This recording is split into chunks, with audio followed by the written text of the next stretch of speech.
Sebenarnya itulah apa yang lecturer kau rasa dulu. Dengan aku okey. Ya, engkau okey. Masa dalam kelas tu, engkau bahagian yang okey. Ada yang tak okey. Macam kau dah jadi lecturer, ada yang okey, ada yang tak okey. Masa aku master, aku okey. Masa Masa degree, ke laut. Degree aku rasa ramai ke laut tu. Aku tak boleh nak grasp degree 3D sangat kan dulu masa aku study. Aku study animation. Aku tak boleh sangat nak grasp 3D punya konsep macam mana. Tapi bila aku buat,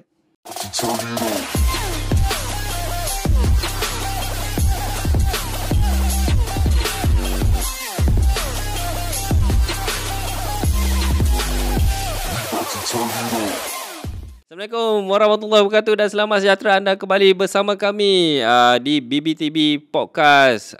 Anda sedang mendengarkan saya Ghafanawi aka Slumber. Kita ada Firdaus Zamawi, kita ada Firid Anas dan boleh kita terus mulakan. boleh. Teruskan Okey, untuk part pertama tadi kita dah borak berkenaan macam mana modul dibuat dan juga dipublish dan untuk diikuti oleh para pelajar yang baru-baru berkecimpung dalam dunia pendidikan tinggi ni lah. Dan modul tadi tu ada banyak orang yang terlibat, ada banyak pihak terlibat. Kita ada MQA, kita ada orang dalam industri sendiri, kita ada research company-company yang orang kata yang ada, kita panggil stakeholder bahasa Melayu pemegang taruh. Adalah pemegang taruh yang terlibat untuk membangunkan modul ISKAN dekat dalam IPT itu sendirilah, menjadikan modul. Tapi kali ni untuk episod 2 ni kita nak menarik ataupun aku nak menarik korang berdua untuk fokus kepada macam mana kita boleh manfaatkan ISUKAN dalam sistem pendidikan IPT lah, dalam pengkhususan IPT. Memanfaat ni maksudnya bagaimana modul-modul ni tadi boleh mengiurkan orang-orang industri supaya mengambil pelajar-pelajar ni tadi masuk ke dalam industri dan bekerja dengan diorang. We are talking about comprehensive university lah, bukan research university. Comprehensive university ni maksudnya universiti yang macam UiTM, dia melatih orang untuk habis je grad dapat kerja. Ada research university, dia punya objektif dia adalah dia buat research, publish paper, publish paper, dapat grant kan. Ada yang boleh produce produk sendiri daripada hasil kajian dia orang tu dan dipasarkan lah. Untuk manfaat dalam e-sport kita sendiri ni untuk pelajar lah kan, macam mana program ISUKAN ataupun pembangunan permainan video dia boleh meningkatkan dia orang punya kemahiran kognitif, kemahiran berfikir dia orang. Sekarang sekolah kan ada dulu zaman kita ada kebat kan. Zaman aku tak ada kebat. KBKK. Oh, nampak sangat fitur. Zaman kita kebat lah. Zaman kita kebat. Dulu KBSM. Kemahiran berfikir sekolah menengah. Kemahiran bersepadu sekolah menengah. KBSM. Kita ada KBSM, kita ada KBKK. Sekarang ni kebat kan. Kemahiran berfikir artis tinggi. Itulah kebat tu lah. Oh, paling latest kebat. Yang baru, cuma aku tak alert lah. Paling latest apa? Tak ingat. Tak ingat. Tapi itulah level-level tadi tu. Kalau dalam e-sport sendiri, level pemikiran, aras pemikiran macam mana yang korang rasa e-sport ataupun video game ni boleh membawa pelajar-pelajar peringkat tinggi? Oh, soalan aku. Pardon? Peringkat tinggi untuk student ni, kemahiran kognitif atau kemahiran berfikir dia orang yang macam mana boleh membawa dia orang dengan e-sport ni tadi berfikir luar kotak. Of course, kalau kau tanya aku, dia memang sejajar dengan pemikiran aras tinggi. Cumanya untuk aku personally lah, ini tak adalah kena-mengena dengan mana-mana universiti yang aku affiliated with sekarang. Disclaimer siap-siap lah. Sebab sekarang ni of course universiti diorang nak student diorang untuk higher thinking skill kan. So dekat situ pun dah ni juga. Apa? Tak, dekat situ pun dah ada satu kemahiran juga. Betul. Lecturer yang berfikir macam mana aku nak buat benda ni supaya. Bagi aku dan cara aku mengajar budak-budak zaman sekarang ni sentiasa berteraskan dengan apa yang aku dah diajar sejak daripada aku degree dulu, which is critical thinking dan creative thinking, which is kalau kita tengok daripada struktur pemikiran yang diselaraskan oleh Kementerian Pendidikan yang dulu masa aku sekolah rendah adalah KBKK lah, kemahiran berfikir kritis dan Kreatif. kritis Kritis kreatif. dan kreatif. KBKK. Okay. So bagi aku, as long as you are able, kau boleh berfikir secara kritikal. Bila kau kata critical ni, you question everything. And then dalam masa yang sama, you can make your own, you can form your own conclusion lah. Kau boleh buat keputusan sendiri, itu kritis. Dan kreatif adalah kau boleh problem solving. Kau boleh apa dia panggil tu, selesaikan masalah. Tak kisahlah masalah apa pun. Yang penting kau tahu macam mana nak selesaikan masalah. Masalah ni boleh muncul dalam banyak-banyak benda. Contohnya macam demand daripada employer ataupun supply. Kau macam-macam Demand daripada, contoh kita bekerja ada orang kan. So kalau kita bekerja, kita ada bos dan dia nak kita selesaikan mungkin satu masalah. Mungkin dia nak uji kita ke apa ke. So kita kena kreatif lah dalam cara untuk kita menyelesaikan masalah tu. Dalam bidang-bidang yang tertentu lah, macam tu. Faham. Itu untuk dari segi problem solving. Okay. Dari segi leadership lah, kau rasa Daus. Adakah menjadi atlet ataupun pemain video ni dia akan memupuk sifat keterampilan, ataupun masa kita UiTM dulu kita ada sasiah rupa diri. Sasiah lupa diri. Itu kau. Sasiah lupa diri tu kau. Sasiah apa sebenarnya? Sasiah rupa diri. Tingkah laku. Rupa diri. Ataupun leadership lah. Leadership dekat dalam e-sport. I mean sebagai atlet. Sebagai untuk atlet. budak-budak IPT ni lah. We are not talking about diorang punya hard skill. Kita bercakap berkenaan kemahiran yang bukan akademik, non-akademik. Sebab tadi kita dah buat baseline kan. Ada e-sport, dia boleh, ada game tu dia boleh jadi akademik, dia boleh jadi non-akademik ataupun co-curricular kan. Dia boleh jadi curriculum, boleh jadi co-curricular.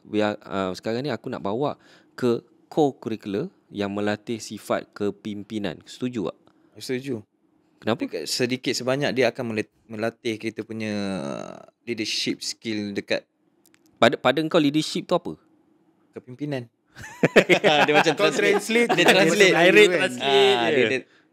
Kalau engkau betul lah, sama lah. Dia macam ni lah bagi aku kan. Bagi aku define lah leadership ni adalah di mana bila seorang individu tu orang boleh bergantung pada dia dan orang berkeyakinan terhadap dia untuk dia membuat satu keputusan untuk orang. Oh, aku ingat dia sesuatu penyangkut. Itu apa? Kau kata penggantung. Orang nak bergantung. Kebergantungan. Contoh kalau dekat dalam organisasi dia akan ada satu leader. So orang akan bergantung. Pergantungan tadi tu. Bergantung. Aku ingat penyangkut. Bukan. Tapi tak bagus juga kalau engkau hanya bergantung kepada seseorang. Tak adalah, sebab setiap team member dalam sesuatu kumpulan, apa-apa kumpulan lah pun, dia memang ada dia punya tugas dan disiplin dia sendiri.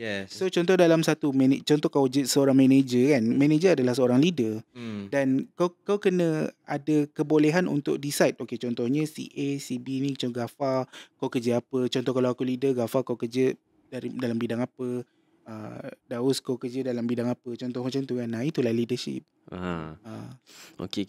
Kiranya dalam permainan lah, tak kisahlah sport fizikal ke, memang ada lah di sifat leadership ni. Betul. Dan setiap pemain pun akan dididik disiplin untuk mendengar cakap kau punya captain ataupun kau punya leader lah. Tapi bukan untuk membabi buta mengikut semata-mata. Yes, betul. Adalah. Dah habis kalau captain kau buat masalah, contohlah dia kata hari ni kita pergi training lambat sikit lah. Sedangkan benda tu benda yang tak bagus kan. Itu tandanya kau punya leadership skill tak bagus lah. Contoh kalau kau leader, kau influence kau punya anak buah yang mungkin dia punya disiplin bagus. Tiba kata tak apalah hari ni kita lambat sikit lah. Lambat seminit 2 minit. Tak apa, coach tak marah punya. Sedangkan kalau boleh kita nak kena on time, punctual kan. Ataupun before time. Kalau nak tengok contoh leadership yang bagus, aku teringat anime Haikyuu. Kalau kau tengok anime bola tampar tu kan. Kalau kau tengok kan, diorang tak ada pun communicate sangat dengan coach diorang. Diorang lebih dengan diorang punya leader masa tu. Habis function coach kat situ apa benda? Coach adalah orang yang memang kau kena dengar cakap dia. Memang kau kena dengar cakap dia, tapi kau tak pergi dekat dia untuk masalah-masalah, contoh macam disiplin atau komitmen and everything. Semua tu bergantung kepada kau punya captain lah. Captain yang akan mendidik semua ni untuk mempunyai satu sifat setia kawan. Oh, macam obviously captain tadi tu adalah dalam kalangan dia tu. orang. Dalam kalangan dia orang lah. Macam aku differentiate captain dengan coach ni. Captain dekat dalam game. Okay. Dia peranan dia lebih kurang, tapi coach ni dia luar pada game. Contoh strategi. Ada strategi, dia tengok daripada luar. Sebab dia yang nampak. Captain pun dia akan main kan. Betul. Dia tak contoh kalau kita ambil permainan bola sepak. Dia as captain dia main. So coach kat luar ni yang nampak. Masa tu dia nak susun. Kalau dia contohlah dekat dalam meeting dia dah susun strategi. Tapi on field korang dah bergerak macam ni, korang dah tak nampak dah positioning. So tujuan coach ni ada kat tepi padang ni, dia yang bentuk balik, dia yang strukturkan balik kau punya position tu. Contoh kalau kau punya defend dah terlampau offside kan. So kau kena get back kau punya position. Kena regroup balik. Tak adalah bila engkau buat attacking kau fail, kena counter attack dan tiba-tiba boleh score. Faham. So tactical dengan strategi, dua individu yang berbeza walaupun peranan dia orang sama. Tactical dengan strategi. Tactical maksudnya play by play lah. Strategi tu makro, tactical mikro. Okay.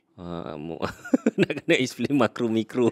Bukan, bila kau kata tactical dengan strategical tu macam dalam kepala otak aku fikir taktik dengan strategi tu bukan benda yang sama. Dia benda yang sama. Tapi iyalah, betul lah kau kata bila kau kata makro dengan micro. Dia pecahan dia lah, mikro makro. Pecahan. Tapi sebab kita main game kan, kita lebih familiar dengan makro dengan mikro. Betul. Kalau benda tu. Kalau macam dalam ML sendiri, istilah micro dengan mikro tu dia macam aku lah, ada peringkat, ikut peringkat umur. Contoh, kalau play by play, tactical lebih kepada orang-orang muda. Sebab dia punya fast reflection, fast decision making dia orang yang akan menyebabkan tactical tu berjalan dengan lancar, cantik lah. Tapi kalau untuk orang yang berumur, makro dia best. Betul. Yalah, sebab dia boleh nampak dan dia boleh predict. Predictability itulah sebenarnya yang akan membantu coach. Lagi satu, disebabkan kalau orang muda tadi play by play kan, orang yang lebih berumur dia based on makro, disebabkan satu experience. Ya, experience. Orang tua banyak sebab experience. orang tua ni dia dah yang macam face macam ni kita dah pernah hadap dah. So cara untuk menang kita kena ikut makro yang macam ni. Mungkin orang yang muda sikit ni dia tak rasa lagi pengalaman tu. Betul. Kurang pengalaman. Okey, cakap pasal orang tua kan. Kita dah bercakap berkenaan. Kita bukan cakap pasal student ke hari ni? Ya, student dia ada banyak kategori student. Ada student yang memang play by play dia power kan. Tapi dia kekurangan satu benda lah. Ni pada aku nampak sendiri. Masa aku belajar dulu, masa kat Lendu, ingat tak kita punya presiden pelajar dulu, siapa namanya? Ingat? Alfi. Zaman dia Alfi. Zaman aku dekat UiTM Lendu, Tengku Nasrul. Sekarang ni 2 hari lepas ke 3 hari lepas, aku tengok Tengku Nasrul tu dah jadi setiausaha akhbar untuk PM kita. Padahal dulu sini aku tu kat Lendu, aku ikutlah progress dia. Sebab aku tengok dia daripada student belajar, lepas tu dia jadi orang top student, dekan, dia dapat scholarship semua kan. Lepas tu aku terfikir satu benda kan. Okay, macam Tengku Nash ni, dia ada satu ciri-ciri dia pemikiran dia mungkin matang sikit lah. Untuk play by play dia tak power kan. Tapi kita still memerlukan orang macam dia untuk buat apa? Untuk buat persatuan, untuk manage organisation, supaya instead of kita bergerak dalam kalangan pelajar, kita boleh libatkan orang lain. Contoh dalam kes ni melibatkan pihak universiti kan. Kita perlu juga pelajar yang ada keterampilan macam tu supaya dia boleh jadi aku tak boleh cakap ni, aku boleh main ni, kau orang cakap kan. Walaupun orang tu dia tak ada capability sebagai play to play, tapi dia ada satu kuasa lain, kemahiran lain yang dia boleh gunakan untuk membantu komuniti juga. Macam PR lah. Macam aku cakap tadi lah, orang boleh bergantung pada dia kan. Leadership tu lah kan. Tapi dalam leadership ni, bukan, aku tak nak highlight dalam game. Pernah tak korang join persatuan dekat zaman universiti korang, kat universiti korang? Aku tak pernah. Sebab tak diterapkan. Mungkin universiti swasta kan. Swasta So macam kalau kau join lah. Kalau kau tak join, orang takkan kejar kau. Kau Daus? Adalah. Persatuan apa? Persatuan Bulan Sabit Merah. Kau serius lah? Tu bukan sekolah menengah ke? Tak ada. Tak dekat. UiTM Tak, aku ada, apa Palapes Kau Palapes ke?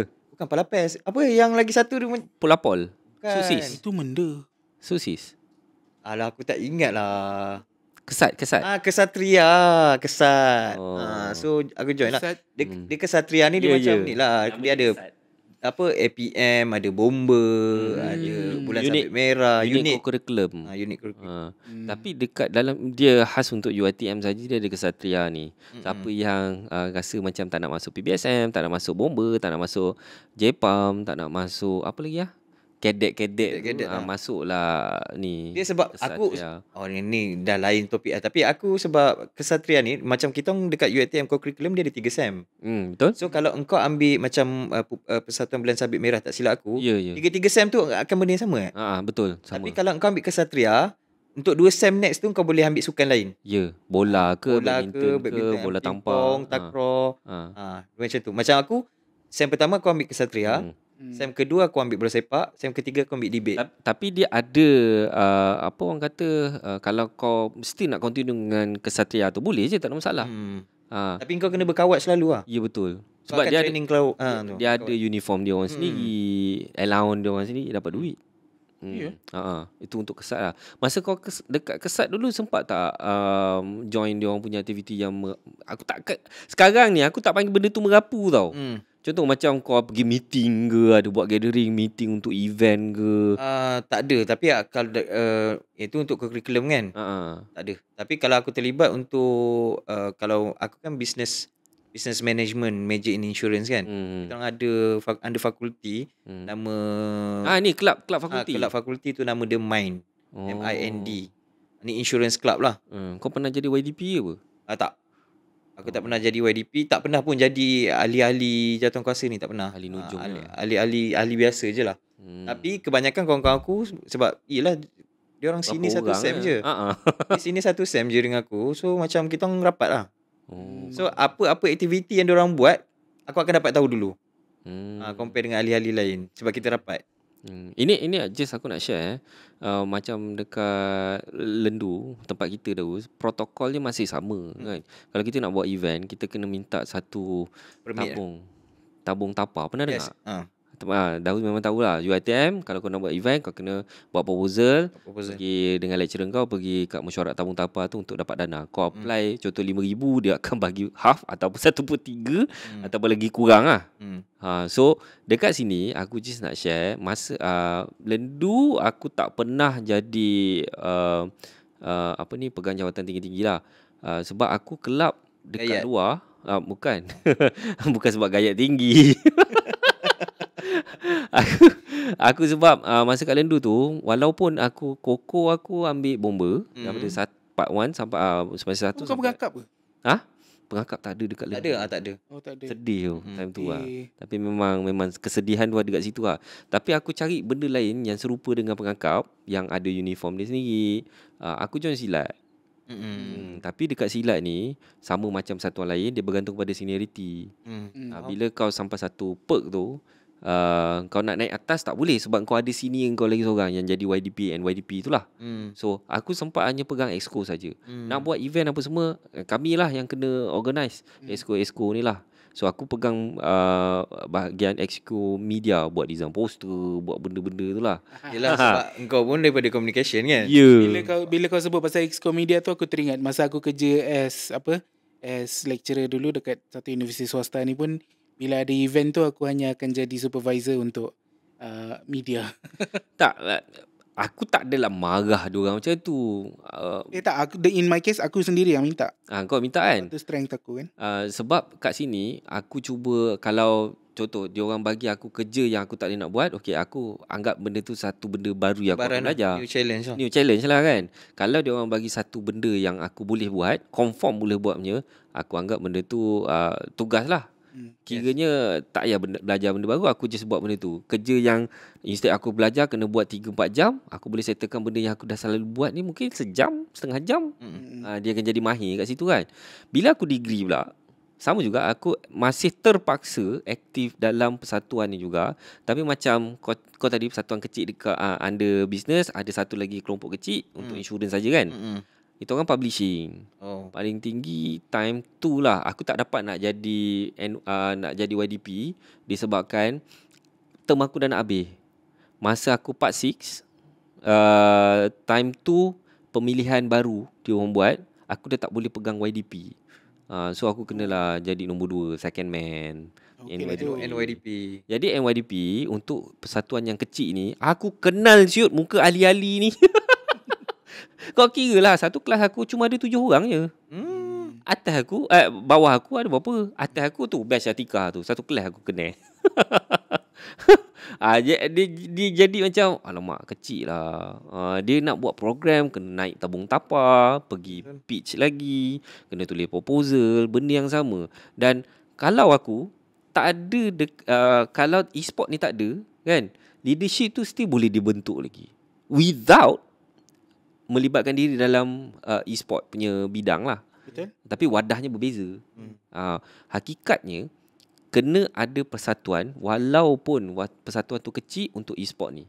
Aku ada tak universiti yang tak ada e-sport club lagi dekat dalam Malaysia ni? Aku rasa tak ada kot. Mesti ada punya. Mana-mana budak yang pergi universiti sekarang, mesti ada je yang enthusiastic sangat pasal game-game isukan ni kan. Walau aku tak terlibat secara langsung pun dengan universiti, macam korang pun masih terlibat lagi kan, sebab korang lecturer kan.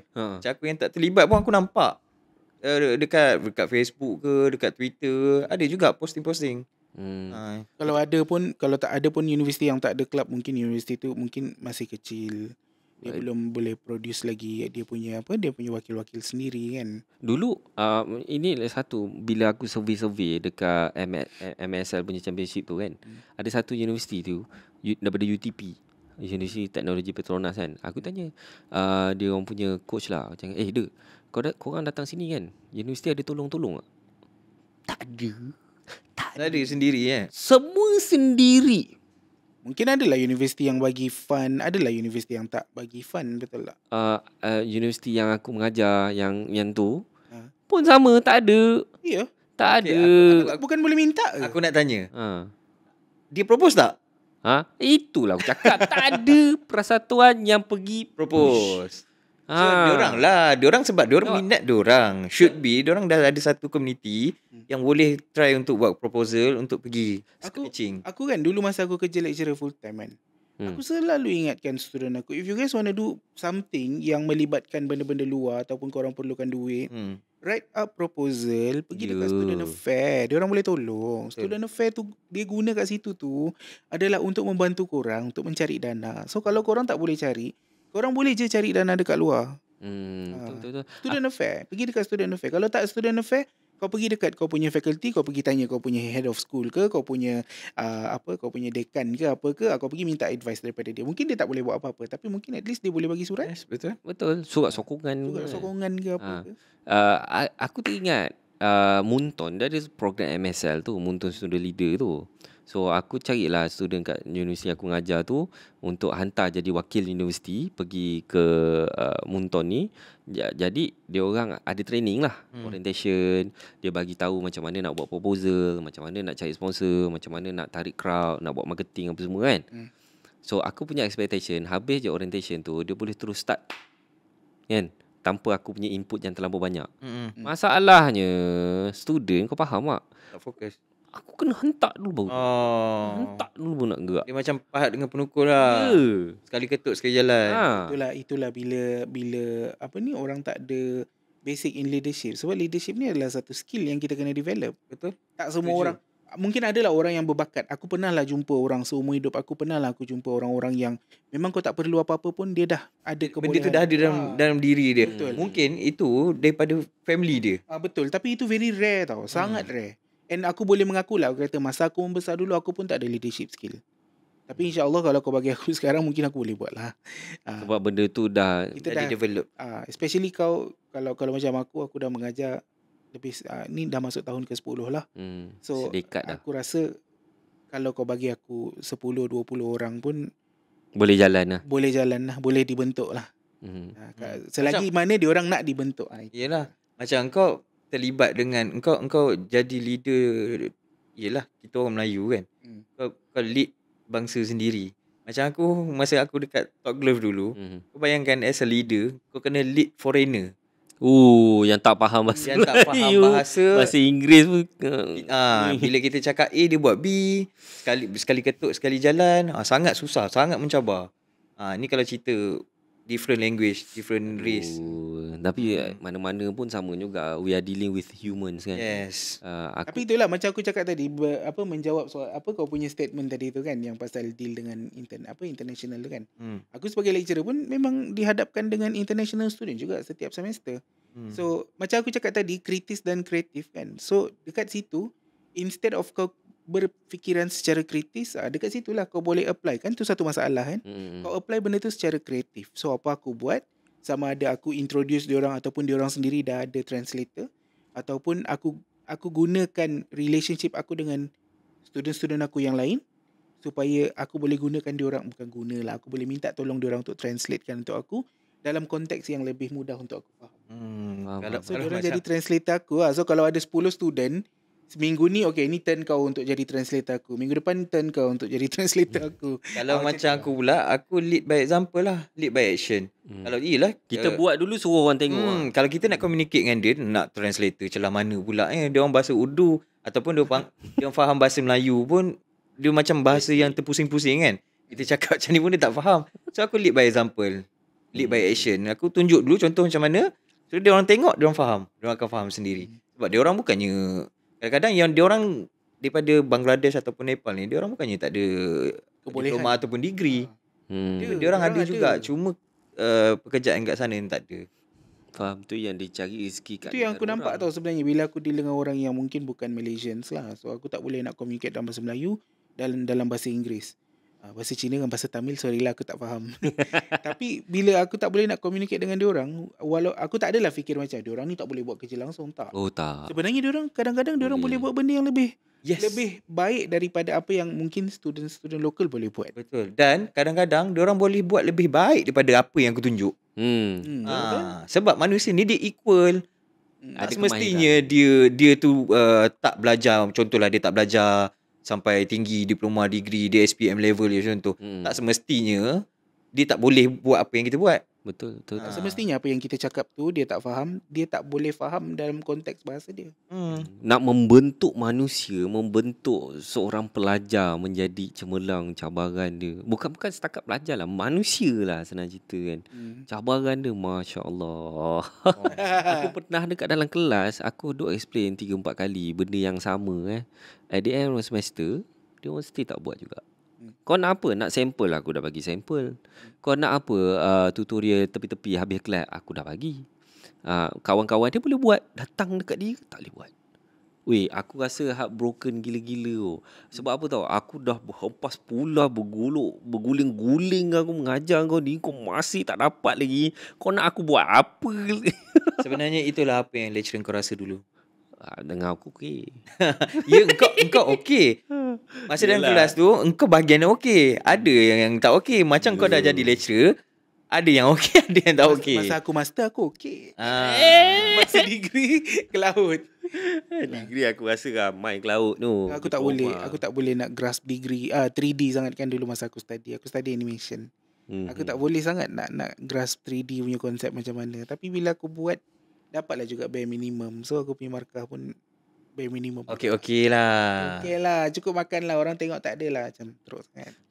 What is this? Tak ada lah sampai macam tu lah. Tak adalah macam tu. Okey lah. Ini sebab pembangunan e-sport ataupun leadership dalam student ni, dia tak akan settle dalam masa satu hari. Betul. Satu hari dan dia perlu kerjasama banyak pihak juga. Kadang-kadang macam budak tu, yelah berapa jam je kita ngadap dia. Even masa UiTM kan ada camp motivasi apa? Yang pergi camp untuk leadership tu kan. Kita panggil camp budak bodoh. Camp budak bodoh. Tahu. Okey, dekat UiTM kalau kau pointer kau bawah 3, kau akan pergi satu camp ni tau. Bukan bawah 3, bawah 2.5. Bawah 2.5. Budak Meskom selalu atas 2.5 lah.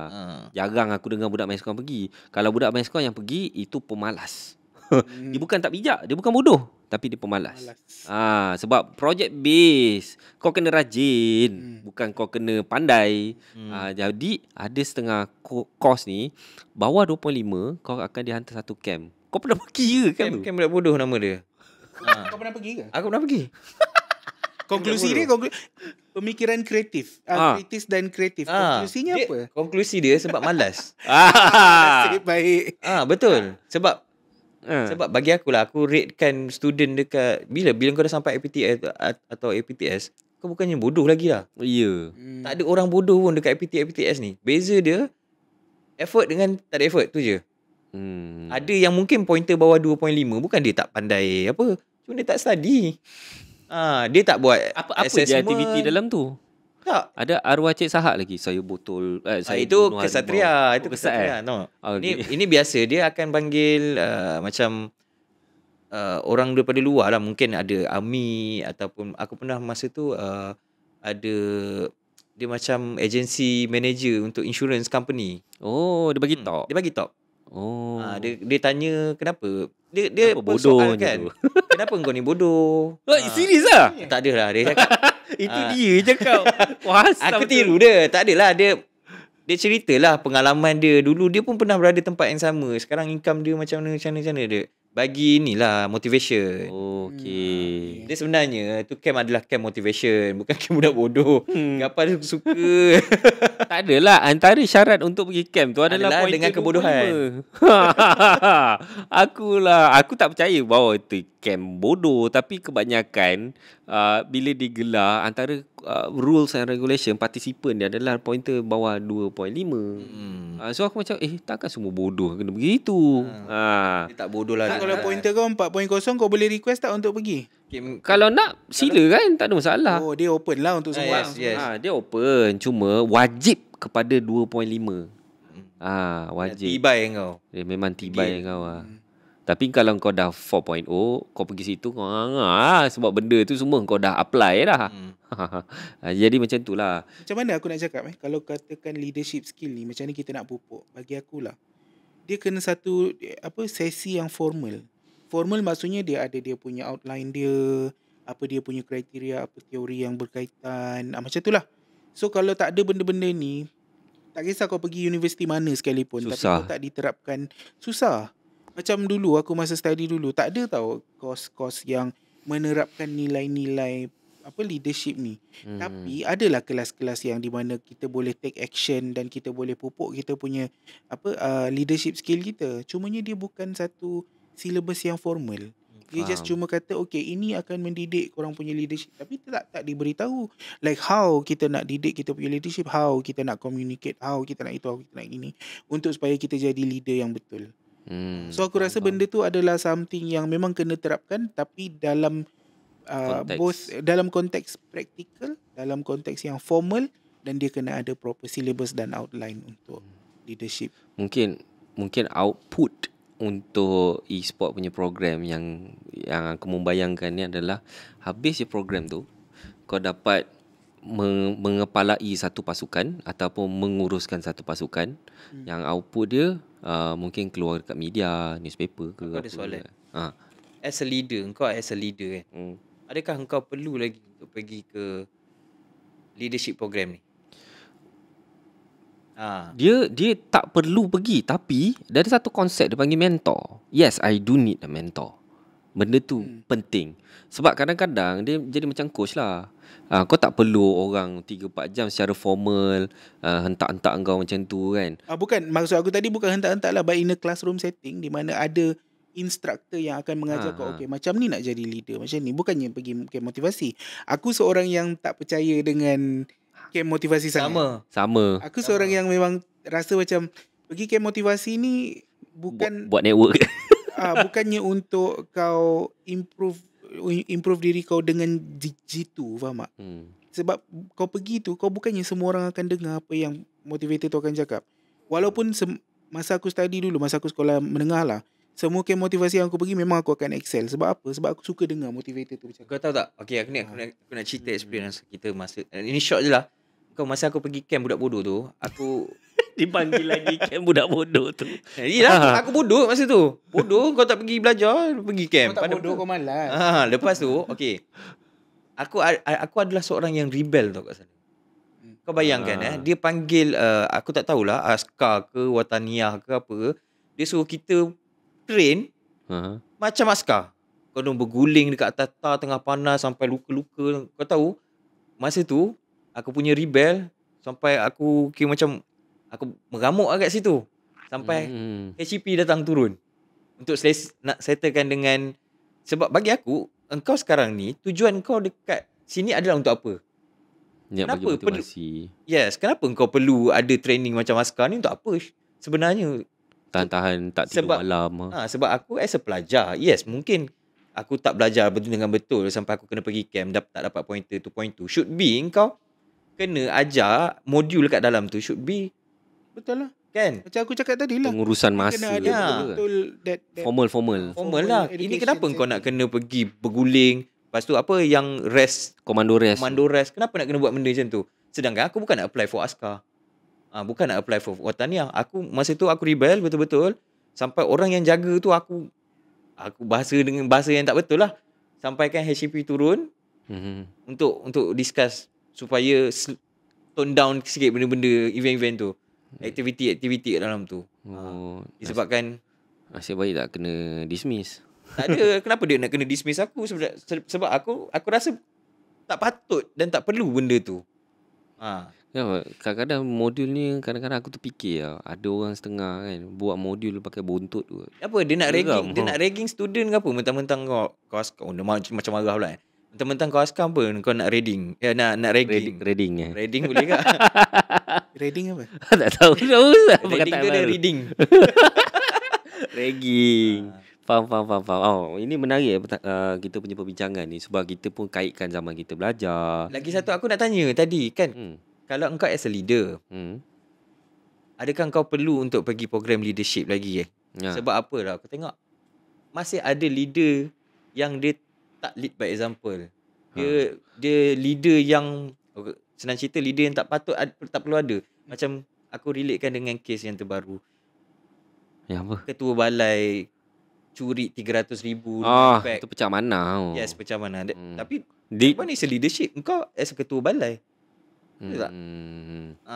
So leadership nanti bos aku boleh buat, aku kena buat macam bos aku kan. Kalau buat benda baik okey lah kan, orang ikut. Ini buat benda jahat. Leadership tu apa, kepimpinan melalui teladan. Dia punya istilah adalah kepimpinan lead by example. Lead by example. Ini menarik ni. Sebenarnya benda ni kita boleh kupas lagi panjang, lagi detail kan. Kita masuk bahagian teknikal dalam modul contohnya lah. Tapi sebab waktu tidak mengizinkan kita mungkin stop sampai sini lah. Masa dah time lah. Dan untuk makluman para penonton dan pendengar BBTB Podcast, ini adalah episod terakhir untuk season pertama. Kita memang merangkumkan 12 episod dengan 12 topik yang berbeza untuk dijadikan 24 video dalam channel YouTube ni lah. Dan masa depan BBTB Podcast ni pun kami tak uncertain lagi. Mungkin kami akan ubah direction untuk habis season pertama ni, instead of fokus kepada e-sport saja, mungkin kita akan buat variety lah. So e-sport mungkin ada playlist lain, dan untuk topik-topik lain mungkin ada playlist yang berbeza lah, tapi masih dalam channel yang sama. Sebab BBTB podcast kita pun BBTB kan, betul-betul tak betul kan. So yang betul tak betul di seorang. Dah betul lah dia orang ni.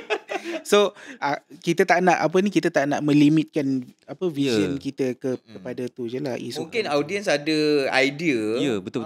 Audiens memang ada idea yang bernas lah. Sebab macam aku sendiri, mungkin bukan season ni, mungkin bukan season depan, mungkin ada satu hari nanti season ni akan membawa guest-guest luar. Ada guest yang memang dalam radar aku. Contoh macam kita ada caster untuk ML, si Daksul, ada Fuad. Janganlah sebut nama. Ini aku punya plan. Aku tak tahu dia akan jadi ke tak. Ni Fuad.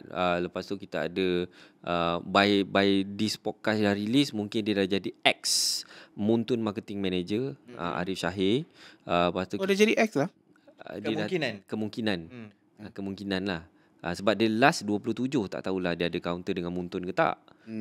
Sebab lepas MSL habis tu, dia terus tender lah. So Arif, Syahir, kita ada Fikri. Bukan aku. Bukan Fitri, dia Fikri. E-sport leader untuk MPL MY. Lepas tu aku ada nak jemput nama-nama besar tu macam seram lah, macam lapel apa semua tu kan. Tapi itu dalam kepala otak aku untuk Marilah John lah sponsor kami. Ini kita orang bagi tahu sebab kita orang nak korang bersama-sama dengan kami, tengok kami grow dan biar kita grow sama-sama. Korang dapat input, kita orang pun dapat deliver benda yang the best. Amin. Untuk korang. Amin. Mungkin Fitri ada idea. Kau ada idea apa? For now, sebab aku ni lebih kepada benda-benda yang mudah dan senang. Aku sebab ada feedback yang aku dapat lah daripada kenalan-kenalan aku yang dah tengok podcast BBTB ni kan. Dia kata topik agak berat. Ya, memang betul. Topik agak berat. So mungkin kalau aku yang produce ataupun aku yang propose, mungkin aku akan membawa satu pendekatan yang lebih ringan kot. Mungkin something yang lebih menghiburkan, entertainment, tapi bukanlah entertainment. Aku still masih mencari lah macam mana nak buat entertainment apa semua. Aku punya source material sendiri. So insyaAllah kalau ada rezeki in the future, aku akan ketengahkan lah. Itu pun kalau ada kesempatan lah. Daus ada kesempatan dan kesempitan. Input mungkin untuk next season ataupun next season tak tahu bila, apa yang ada dalam kepala otak kita, boleh cerita dekat penonton supaya dia orang bersama-sama dengan kita lah. Macam aku pernah cerita dengan, even kita pernah discuss pun, macam sebelum nak bawa e-sport punya podcast ni, macam Fitri cakap, memang sangat berat. Sebab yelah pembelajaran aku cakap kan, education, academic kan. So ada orang akan tengok, tapi orang yang tengok tu mungkin tak terlampau ramai. Ya, betul. So macam aku akan fokus, ialah as a marketer, kita nak engagement. Kalau nak buat sesuatu, kita perlukan engagement untuk kita jadi lagi besar, huge besar. Kalau nak bina community yang besar, kita perlukan reach kepada lebih ramai orang. So apa yang aku nampak sekarang melalui podcast-podcast yang aku tengok, macam banyaklah podcast-podcast kat Malaysia ni kan. So kita tak ada bajet yang besar pun untuk, ya, betul, untuk bawa guest. Betul, aku setuju. So jadi sponsorlah kami. Bajet tu Sponsorlah kami. So aku tertarik dengan entertainment lah. Aku pun begitu jugalah sebab aku edit video-video ni semua. Memang aku tengok daripada awal sampai akhir, weh ni serius weh. Ya, betul. Memang berat. Tapi bukanlah kata kita nak fokus entertainment, tapi kita nak tolak tepi semua benda. Ada pengisian lah. Pengisian dia tu. So macam kita tengok Yusuf kan, betul. entertainment tapi ada pengisian kat situ. Banyak sangat pengisian kita dapat. Betul. Mungkin ini adalah kita orang punya idea-idea untuk season-season akan datang. Dan kenapa 12 episod? Sebab kalau mengikut kita orang punya planning, Raya ni adalah episod terakhir.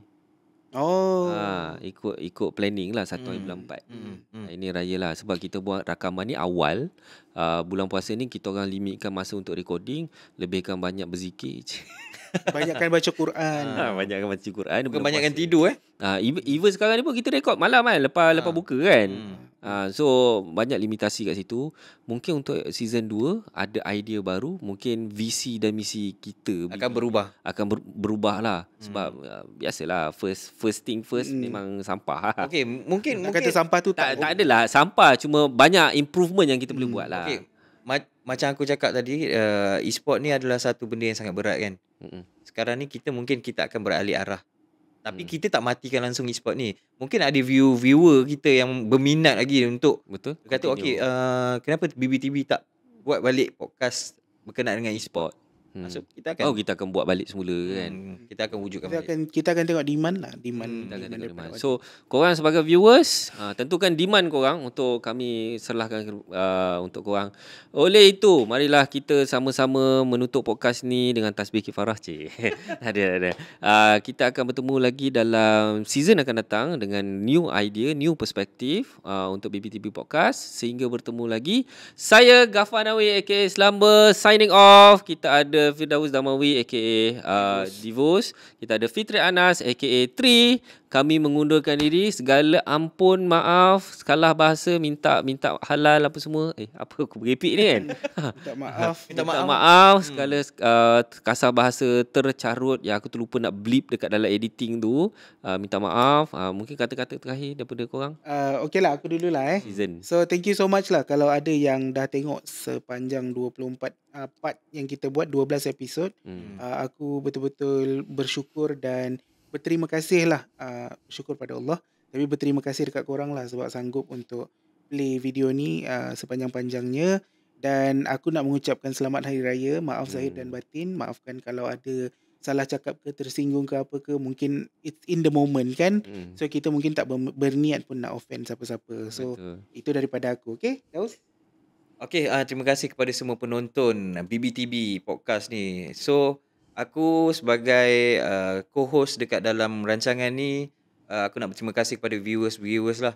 So sebab sepanjang aku dekat dalam 12 episod ni, dia melatih diri aku untuk bercakap. Kalau aku sebenarnya bukan seorang yang pandai sangat bercakap, tapi dekat sini dia sehari demi sehari aku berlatih untuk bercakap dengan dan berlatih untuk aku belajar benda baru lah. Duduk dengan dua orang lecturer ni.